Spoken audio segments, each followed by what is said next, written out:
Beaches make up an average of 75% of the coast worldwide. The piles of kelp and seaweed you see on the beach come from nearshore kelp forests and reefs. Giant kelp is the world's largest and fastest growing submarine plant. These underwater forests are one of the most productive ecosystems on Earth, providing food and habitat for a rich variety of marine life.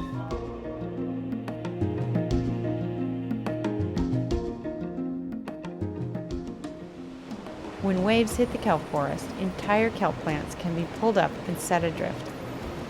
While floating in ocean currents, it again provides food and habitat for marine life.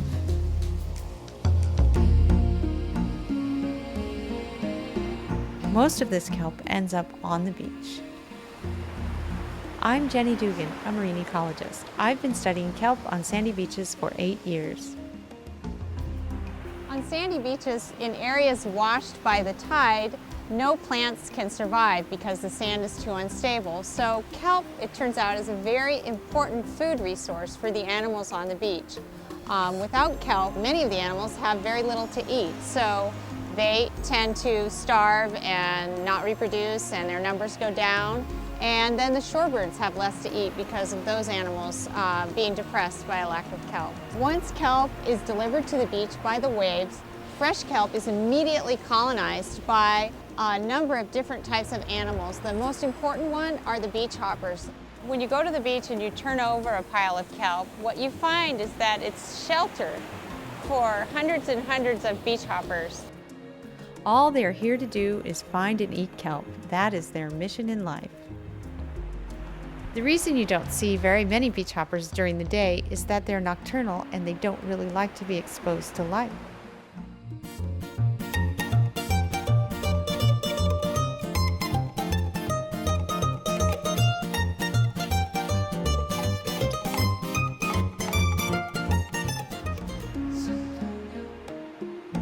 As soon as it gets dark, these animals will come out of their burrows and they will migrate towards dark shapes on the horizon. They will do this in great herds running down the beach towards the ocean. They're looking for fresh piles of kelp that have just come in.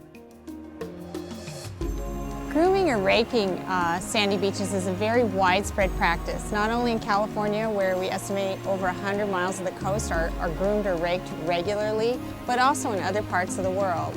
Grooming or raking actually transforms beaches from very productive, rich habitats, which provide lots of food for shorebirds and other animals, to really barren plains of sand that have very little ecological value or value for wildlife.